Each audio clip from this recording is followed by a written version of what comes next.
Una excursión a los indios ranqueles es literatura, es historia, es etnografía, es un ensayo periodístico, es una crónica.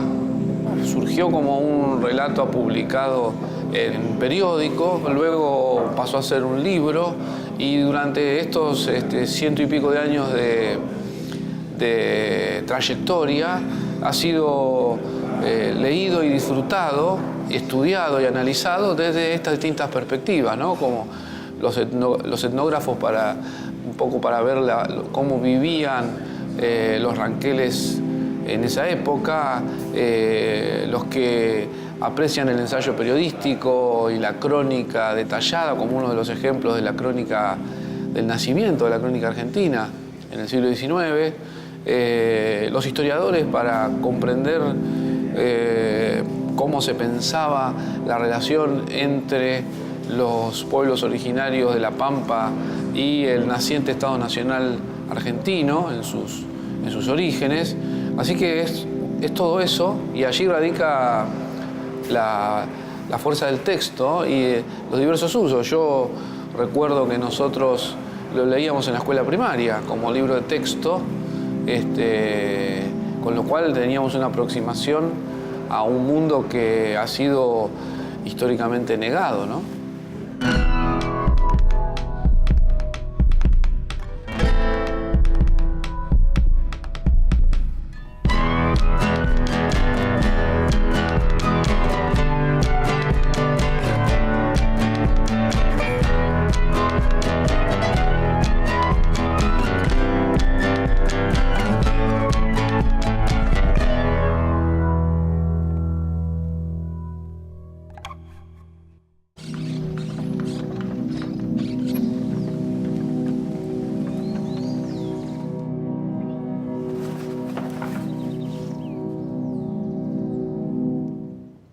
Santiago, todo ha cambiado desde que te fuiste.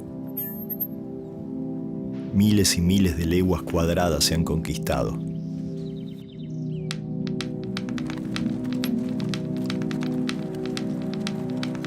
Pero hay que estar atentos. En la guerra con los indios, lo que hay que aumentarle a este enemigo no son los obstáculos para entrar, sino los obstáculos para salir. A esto le llaman políticas de frontera. Una vez terminado el conflicto con lo que fue la guerra con el Paraguay, ahora el Estado se aboca de lleno a terminar con lo que ellos llamaban las fronteras interiores. Y eso implicaba ahora avanzar de lleno hacia esta Pampa, digamos, hasta la región pampeana y sobre todo Patagonia. Pero sobre todo la región pampeana, que era lo que más a mano les quedaba a los estancieros de Buenos Aires, ¿sí? Para poder ampliar sus áreas ahora de cultivo, de ganadería e insertarse en ese contexto mundial, ¿no? Como productor básicamente de materias primas. Entonces Mansilla llega en 1868 para avanzar esa línea.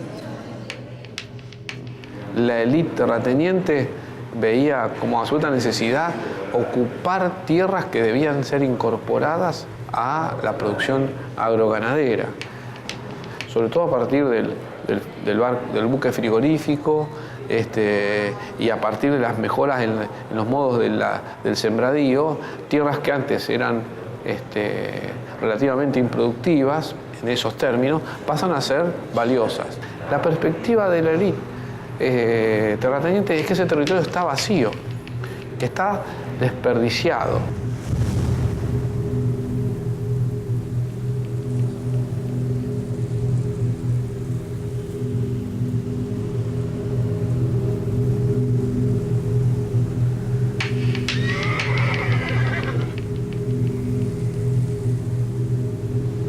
Recuerdo el caso del indio blanco, que no es ni cacique ni capitanejo, sino lo que los indios llaman un indio gaucho, es decir, un indio sin ley ni sujeción a nadie.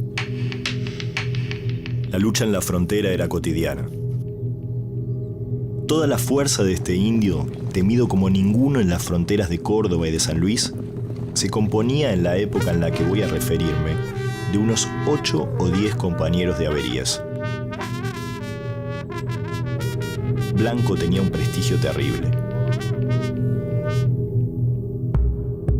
Yo era, de consiguiente, su rival y me propuse desalojarlo. No quería hacer esta campaña con soldados. La disciplina suele tener los inconvenientes de sus ventajas. Elegí a 6 conciudadanos de la falda de la sierra. Los fariseos que crucificaron a Cristo no podían tener una facha de forajidos más completa. Estaban dispuestos a derramar sangre o a jugarse la vida. Es triste decirlo, pero kilómetros y kilómetros de frontera se han ganado para la civilización por acción de verdaderos bárbaros. Llegaron a robarme a mí y no debí sorprenderme.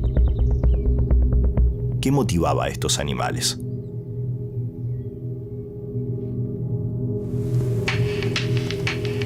Su trabajo fue tan sucio y tan salvaje que el indio blanco huyó y nunca más se supo de él. A esas cosas debía rebajarme para proteger la frontera. Al final, entre el indio blanco y yo, no debía haber mucha diferencia. La frontera es un concepto central e ineludible para pensar una obra como Una excursión a los indios ranqueles. Forma parte de un tipo de literatura, un género específico que es literatura de fronteras. Es un enunciador blanco, o mestizo en todo caso, que cuenta esa experiencia y en donde esa experiencia está absolutamente atravesada por la experiencia de la frontera, que implica siempre la experiencia de la alteridad, que es ir a un mundo donde yo me encuentro con un otro. Hay una necesidad de testimoniar. No digo que sean las primeras crónicas, pero justamente es la necesidad de testimoniar los sucesos, lo que va pasando, lo que se va descubriendo. Creo que es muy interesante en esta Argentina, digamos, del siglo XIX, sobre todo yo lo ubicaría, aunque hoy hay casos antes, lo ubicaría, digamos, de mediados del siglo XIX hacia adelante.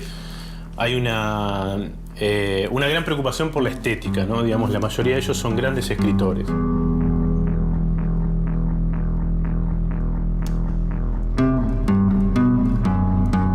Mansilla era un fronterizo de los géneros, un fronterizo de la lengua.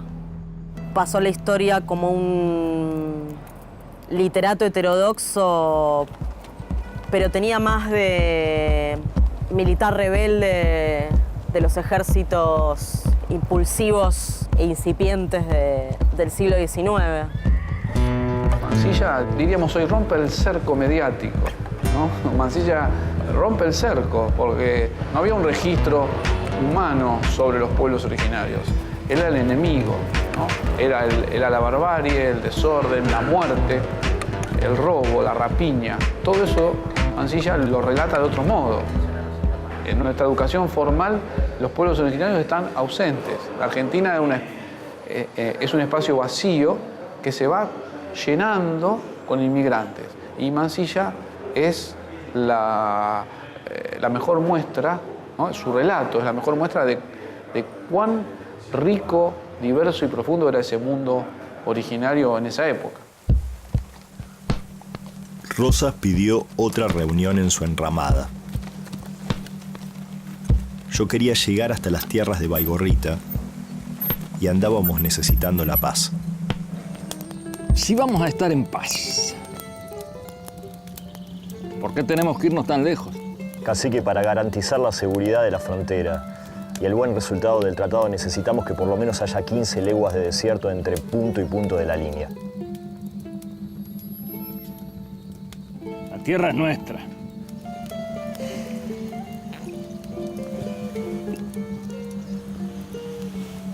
Es que si hablamos de derechos, don Mariano, vivir en una tierra no da dominio sobre ella. Íbamos a hacer una junta grande y él me iba a apoyar en todo. Entonces, ¿por qué quería reunirse?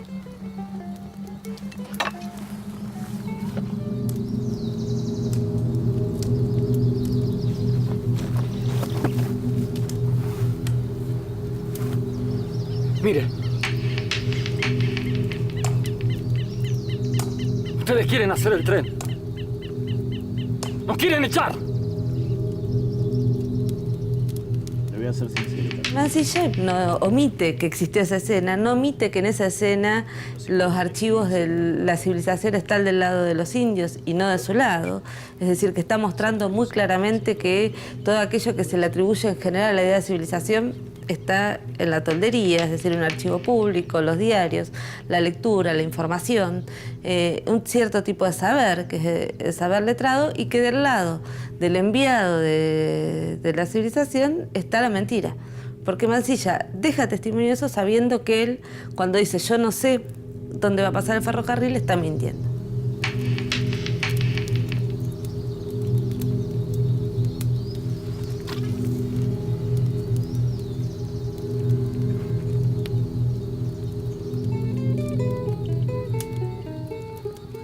Finalmente Rosas me dio la mano. Me sentí muy aliviado, pero las certezas sobre la gran junta se habían transformado en dudas. Rosas era un indio astuto, y si su objetivo era incomodarme para obtener más yeguas, había dado un gran paso. Cuando nosotros pensamos en los ranqueles y uno a veces habla de los ranqueles como grupo y parece que fueran un grupo compacto o un grupo homogéneo. Sin embargo, esto no fue así y eso uno lo puede ver incluso, o los historiadores lo han podido captar de alguna manera a partir de los distintos tratados que se fueron firmando previo al avance final. Entonces, mientras algunos líderes optan por una estrategia más conciliadora, negociadora, otros optan por aliarse con los salineros o con la gente de Pinsent y resistir, tener una política mucho más confrontativa. Y de hecho el mismo Mansilla cuando viene, más allá de que él se quiere entrevistar con Mariano Rosas básicamente, pero Mariano Rosas le dice, bueno, pero también tenés que ir a ver a Baigorrita, tenés que ir a ver a Cabral, es decir, también lo manda a ver a otros líderes dentro del grupo. Es decir, no es un grupo tampoco ni compacto ni homogéneo y las estrategias que cada dirigente también fue tomando, cada líder, fue tomando, también respondía en función de sus propias necesidades o en función también de ver cómo cada uno se acomodaba en esta situación tan fluctuante y tan cambiante.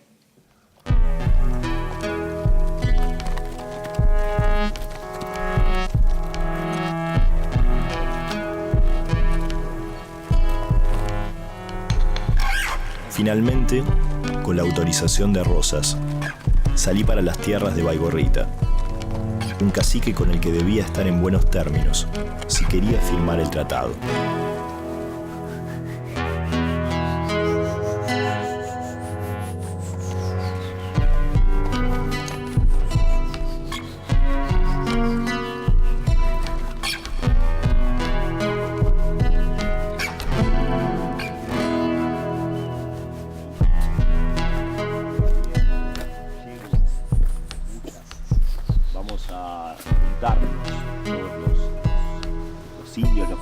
Suyos, ¿sí?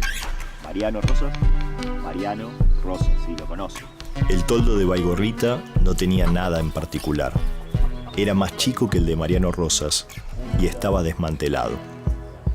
Había de cuanto Dios crió: muchos ratones, chinches, pulgas y algo peor.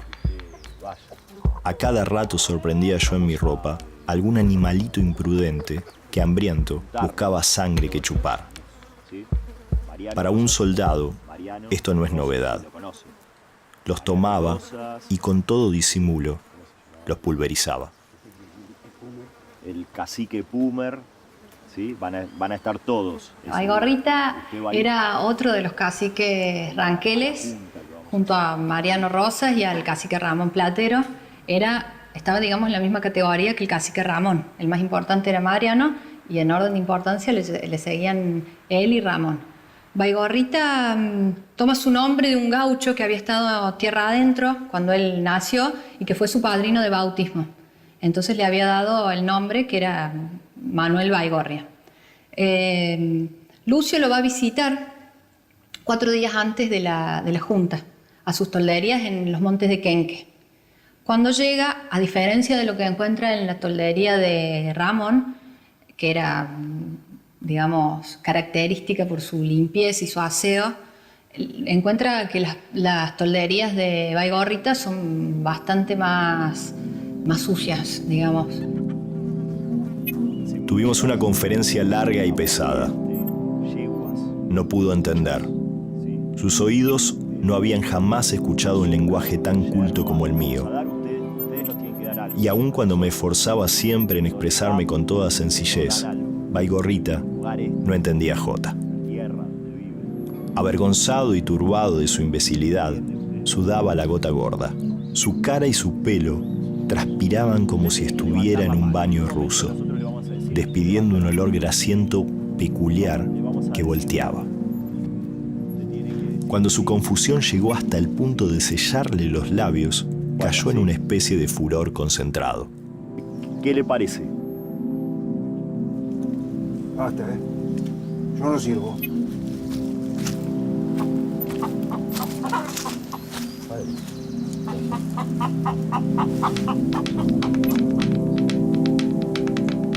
Galopó por el desierto. Imagino el desorden de su cabeza, la molesta intromisión de las ideas. La madre de Baigorrita fue una cautiva. Sus costumbres son sencillas. No es lujoso ni en los arreos de su caballo. Es un indio muy aficionado a las mujeres y al juego. Goza de prestigio militar entre sus indios. Es pobre y tiene reputación de valiente y de manso.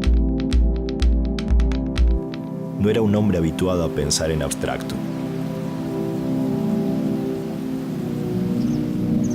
Claramente el aborigen está construido desde la mirada citadina, blanca, ilustrada, letrada, occidental de los hombres del 19 como un sujeto salvaje, sucio, sanguinario, traidor, violador, ladrón.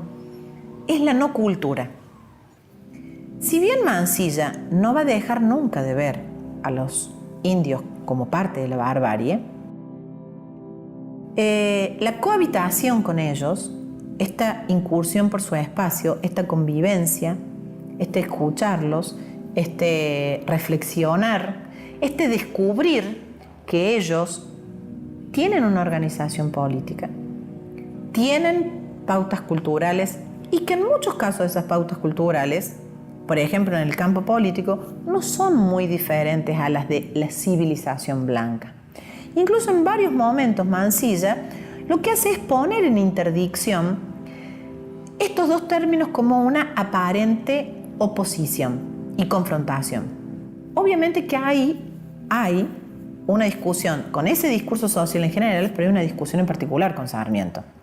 Porque de alguna manera quien propone esa oposición, ese binomio, ¿sí? Como un binomio central para pensar los problemas de la realidad nacional, es Sarmiento en el Facundo. Y Mansilla discute con Sarmiento en ese texto, lo hace de manera directa en la medida que pone en cuestionamiento esa construcción maniquea de civilización y barbarie, pero también es un modo de discutir con Sarmiento, con el que él además está discutiendo porque Sarmiento lo va a castigar por su calaveriada militar.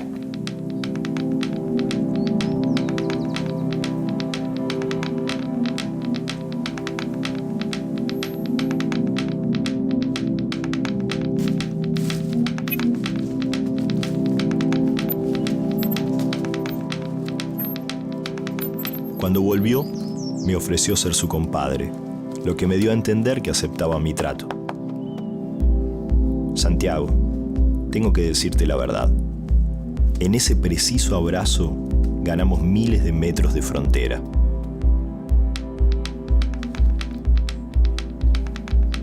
Solo restaba saber si en la gran junta india de Leubucó, el indio Mariano Rosas iba a respetar su palabra o nos iba a traicionar otra vez.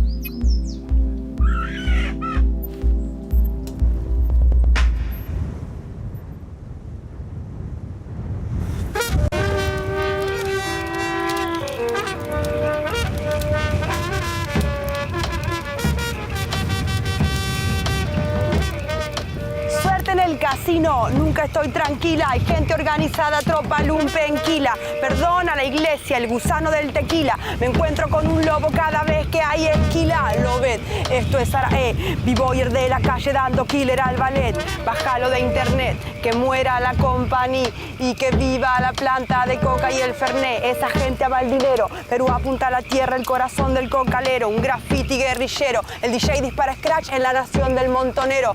Cuesta mucho todo a la rapera y al rapero, oh yeah. Sabio es el que cambia de idea y acepta la visión del contrincante en la pelea. Le gusta que la mire, no quiere que la vea. No necesita nada y no agita de pinta con brea. Te gusta si marea, creíste que moría, pero sigue vigente siempre quien más callejea. Suelo equivocarme y cambiar de opinión. Voy de bondi en bondi y no creo en el avión. Cultura es la del tren, que no importe con quién. Viviendo en soledad siempre con gente alrededor. Así crecí, con mi estilo crazy, hasta que me muera desde que nací. Anoche soñé con casas y flores. En esta vida lo peor es que me ignores y llores. En cada luna llena pido que no haya dolores. Anoche soñé con tu hermana.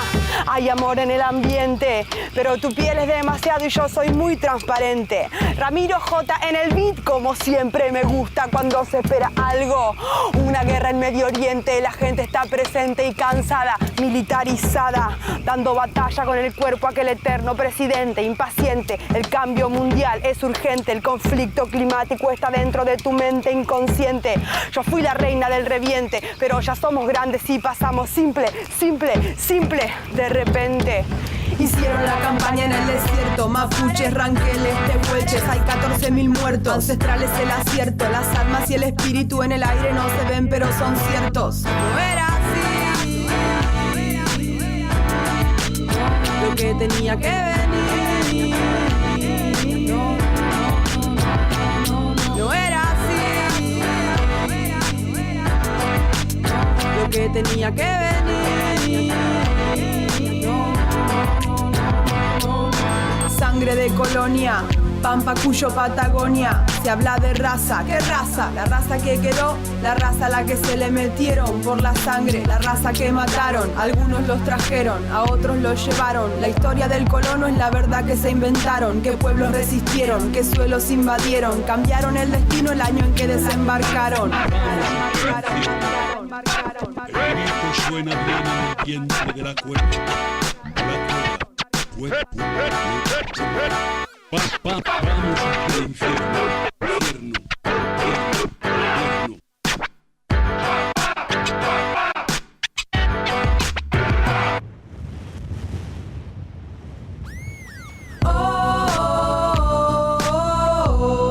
Limpiaron el terreno y alguien repobló. ¿Quién es el pueblo? ¿Y dónde están mis rasgos que no lo veo?